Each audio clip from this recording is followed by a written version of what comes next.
18 मई से 19 जून तक video conferencing के जरिए करेगा सुनवाई। सुप्रीम कोर्ट ने गर्मियों की छुट्टियों में भी की कटौती। देश की सबसे बड़ी अदालत में 18 मई से 6 जुलाई तक होती है गर्मियों की छुट्टी। उत्तर प्रदेश के मुख्यमंत्री योगी आदित्यनाथ का निर्देश, कहा यूपी में प्रवेश करते ही कामगारों और श्रमिकों को सबसे पहले दिया जाए पेयजल और भोजन। साथ ही यह सुनिश्चित किया जाए कि कोई भी व्यक्ति न करे पैदल और बाइक से यात्रा। बीएसपी सुप्रीमो मायावती ने केंद्र सरकार पर दिया बड़ा बयान। मायावती ने ट्वीट कर कहा, लाचार लाखों प्रवासी मजदूर, बिलखते परिवारों की भूख, केंद्र सरकार इस लड़ाई से निपटने के लिए कारगर व्यवस्था तत्काल करे लागू। एशियन पेंट्स कर्मचारियों के लिए खुशखबरी, कर्मचारियों के वेतन में बढ़ोतरी करेगी कंपनी। इससे पहले कंपनी केंद्र सरकार को कर चुकी है 35 करोड़ रुपए डोनेट। हफ्ते के आखिरी कारोबारी दिन शेयर बाजार में रही गिरावट, सेंसेक्स 25 अंक और निफ्टी 6 पॉइंट नीचे हुआ बंद। पूर्णबंदी के बाद श्रमिकों की तस्वीरें देश के कई हिस्सों से सामने आई। थके हारे पैदल लंबे लंबे डग भरते श्रमिकों की तस्वीर। सफर इतना लंबा था कि कई रास्तों में ही काल के गाल में समा गए, तो कहीं सूटकेस पर पड़े बेसुध भारत के भविष्य को रस्सी के सहारे खींचती मां की तस्वीरें सामने आई। हर तस्वीर सरकार पर श्रमिकों के डगमगाते विश्वास की कहानी बयां कर रही थी और हर एक सामने आती तस्वीर के साथ बीजेपी की टेंशन बढ़ रही थी।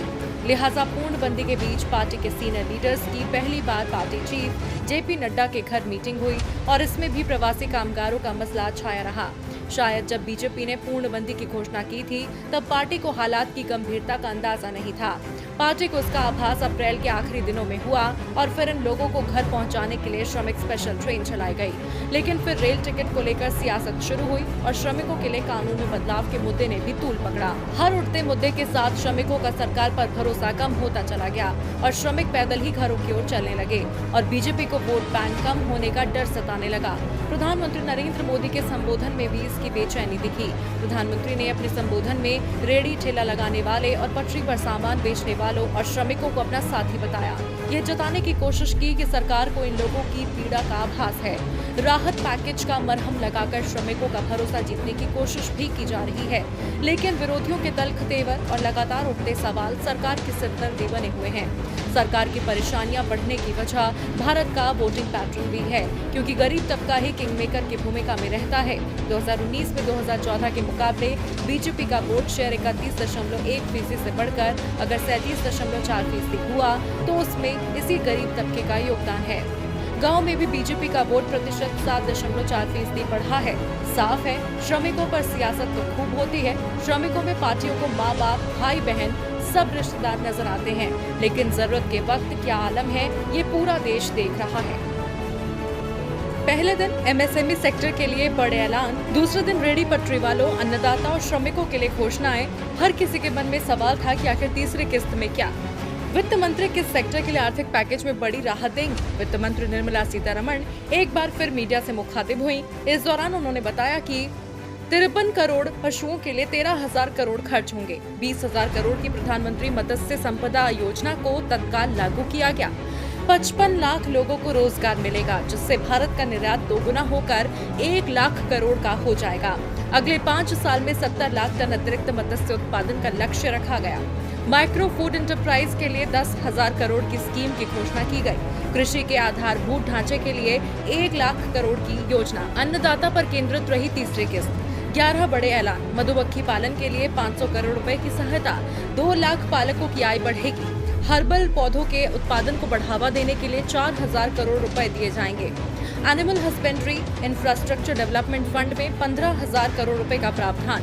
दूध उत्पादन, वैल्यू एडिशन के लिए खर्च किए जाएंगे। कुल मिलाकर देखा जाए तो राहत की तीसरी किस्त में सरकार ने अन्नदाताओं पर फोकस करने की कोशिश की है। हालांकि इससे पहले सरकार की घोषणाओं को लेकर विपक्ष ने सवाल खड़े किए थे। ऐसे में आज की गई घोषणाओं को लेकर विपक्ष के एक बार फिर तल्ख तेवर दिखाने के आसार हैं। हर किसी के मन में एक ही सवाल है कि आखिर पूर्णबंदी पार्ट 4 का स्वरूप कैसा होगा। पूर्णबंदी पार्ट 4 में जनता को क्या रियायतें मिलेंगी और किन चीजों पर पाबंदी जारी रहेगी। पूर्णबंदी पार्ट 4 में पाबंदियों और रियायतों को लेकर दिल्ली की केजरीवाल सरकार ने केंद्र को एक प्रस्ताव भेजा है। दरअसल दिल्ली के मुख्यमंत्री अरविंद केजरीवाल ने दिल्ली वालों से पूर्णबंदी को लेकर सुझाव मांगे थे, जिसके बाद दिल्ली सरकार को करीब 5 लाख सुझाव मिले थे। इन सुझावों पर विचार विमर्श करने के बाद दिल्ली सरकार ने प्रस्ताव तैयार किया है, जिसे केंद्र को भेजा गया है। मिली जानकारी के मुताबिक इस प्रस्ताव में पूर्णबंदी के चौथे चरण में कुछ छूटों की लिस्ट शामिल की गई है, जो दिल्ली वासियों को 18 मई से दी जा सकती है। दिल्ली के स्वास्थ्य मंत्री सत्येंद्र जैन के मुताबिक दिल्ली सरकार ने केंद्र को जो सुझाव भेजे हैं, उनमें बसों और मेट्रो को लिमिटेड तरीके से खोलने, 50% मॉल खोलने और बाजारों को और इवन तरीके से खोलने का सुझाव शामिल है। साथ ही पब्लिक प्लेस में मास्क पहनना जरूरी करने का सुझाव भी दिया गया है। इस दौरान पूर्णबंदी पार्ट 4 में छूट का दायरा बढ़ने से मामले बढ़ने को लेकर जब सत्येंद्र जैन से सवाल किया गया तो उन्होंने दोनों चीजों को बैलेंस करना जरूरी बताया। उन्होंने कहा कि बढ़ते मामलों को रोकना अहम है, लेकिन सरकार को अर्थव्यवस्था को भी देखना होगा। अगर लोग एहतियात बरतेंगे तो मौजूदा मुसीबत से निपटा जा सकता है। दरअसल करीब 2 महीने की पूर्णबंदी से केंद्र के साथ राज्य सरकारों को बड़ा आर्थिक नुकसान हुआ है। ऐसे में पूर्णबंदी पार्ट 4 में छूट का दायरा बढ़ाना सरकार की मजबूरी बन गया है।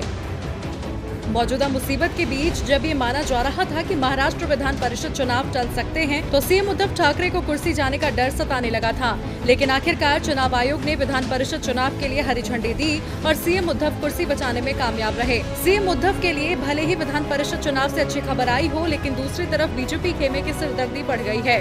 वरिष्ठ नेता एकनाथ खड़से तो पहले ही पार्टी से नाराज चल रहे थे। अब महाराष्ट्र के पूर्व मंत्री राम शिंदे ने टिकट न मिलने पर असंतोष जताया है। दरअसल महाराष्ट्र बीजेपी ने विधान परिषद चुनाव की 4 सीटों के लिए रमेश कराड़, गोपीचंद पडालकर, प्रवीण दत्के और रंजीत सिंह मोहिते को उम्मीदवार बनाया है। कुल 9 सीटों के लिए 9 ही उम्मीदवार हैं, लिहाजा सभी को निर्विरोध चुन लिया गया है। आपको बता दें, राम शिंदे विधानसभा चुनाव में कटराज जामखेड़ सीट पर एनसीपी उम्मीदवार रोहित पवार से हार गए थे, जिसके बाद उन्होंने विधान परिषद चुनाव के लिए उम्मीदवारी की इच्छा जताई थी, लेकिन पार्टी ने उन्हें टिकट नहीं दिया। एक पोस्ट में शिंदे ने कहा, मुझे लगता है कि पंकजा ताई मुंडे ने अपना गुणा भाग सही ढंग से किया और रमेश कराड़ अंतिम 4 उम्मीदवारों में जगह बनाने में कामयाब रहे। मैं और कुछ अन्य लोग अपने पत्ते उस तरह से नहीं खेल सके।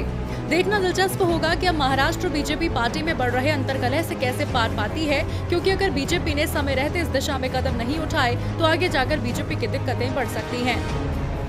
बिहार में जैसे जैसे चुनाव की तारीख नजदीक आ रही है, वैसे वैसे सियासी सरगर्मी भी बढ़ती जा रही है, जो फिलहाल सीएम नीतीश कुमार को कतई रास नहीं आ रही। प्रवासी कामगारों के मुद्दे पर पहले विरोधी सवाल उठा रहे थे और अब सहयोगी ही आंखें दिखाने लगे हैं। एलजेपी के राष्ट्रीय अध्यक्ष चिराग पासवान तो सरकार को चेता रहे हैं कि कहीं प्रवासी श्रमिकों का बिहार सरकार से भरोसा न उठ जाए। एक निजी चैनल को दिए गए इंटरव्यू में चिराग ने कहा, श्रमिकों में जितना गुस्सा दिख रहा है, मुझे ये चिंता है कि कहीं इनका बिहार सरकार से विश्वास तो नहीं उठता जा रहा। मैं चाहूंगा कि श्रमिकों का हमारी सरकार और हमारे मुख्यमंत्री पर भरोसा कायम हो, इसीलिए बार बार कह रहा हूं, संवाद हो ताकि उन्हें लगे कि हमारी सरकार उनके साथ है। इसके साथ ही चिराग ने राज्य में श्रमिकों के पंजीकरण की प्रक्रिया को सरल बनाने की मांग की। साथ ही बिहार सरकार को राजमार्गों पर फंसे कामगारों को घर वापस लाने और मुख्यमंत्री नीतीश को कामगारों से सीधा संवाद स्थापित करने की सलाह दी। ऐसे में देखना दिलचस्प होगा कि सीएम नीतीश कुमार सहयोगी एलजेपी की बात मानते हैं या फिर उनका मौन व्रत यूं ही बरकरार रहता है। अर्थव्यवस्था को बूस्ट देने के लिए सरकार ने 20 लाख करोड़ के आर्थिक पैकेज का ऐलान किया, जो जीडीपी का करीब 10% है। लेकिन अब राहत पैकेज की घोषणा के बाद मौजूदा वित्त वर्ष में राजकोषीय घाटा बढ़ सकता है, जिसका खुलासा एसबीआई की एक रिपोर्ट में हुआ है। क्या कहती है एसबीआई की रिपोर्ट? सरकार के 20 लाख करोड़ रुपए के राहत पैकेज के साथ ही चालू वित्त वर्ष के दौरान देश का राजकोषीय घाटा दोगुने से ज्यादा बढ़कर 7.9% हो सकता है। राहत पैकेज और इससे पहले उठाए गए कदमों से कैश आउटफ्लो, हाल ही में बढ़ाई गई एक्साइज ड्यूटी और डीए पर रोक को देखते हुए राजकोषीय घाटे का अनुमान बढ़ाया गया है। कम राजस्व और खर्चों में बढ़ोतरी भी राजकोषीय घाटा बढ़ने के कारणों में शामिल है। बता दें कि पहले राजकोषीय घाटे का अनुमान 3.5% जताया गया था। रिपोर्ट में कहा गया कि सीएसओ के जीडीपी के पिछले अनुमानों पर आधारित मूल राजकोषीय घाटा करीब 7.1% है। राजस्व में कमी के कारण राजकोषीय घाटे पर 4.5% का सीधा असर पड़ेगा और जीडीपी में बदलाव के कारण 0.9% का इनडायरेक्ट असर होगा। आपको बता दें, जीडीपी के प्रतिशत के रूप में सरकार का कर्ज वित्त वर्ष 2010-11 से बढ़ रहा है। वित्त वर्ष 2010-11 में सरकारी डेप्ट 62% था, जो 18-19 में बढ़कर 66% हो गया है। इसके अलावा इस टाइम पीरियड में रेपो रेट 8.5 से घटकर 6% से भी कम हो गई है। अब इन परिस्थितियों में देखना दिलचस्प होगा कि सरकार मौजूदा हालात में सामने आ रही इन तमाम चुनौतियों से कैसे पार पाती है।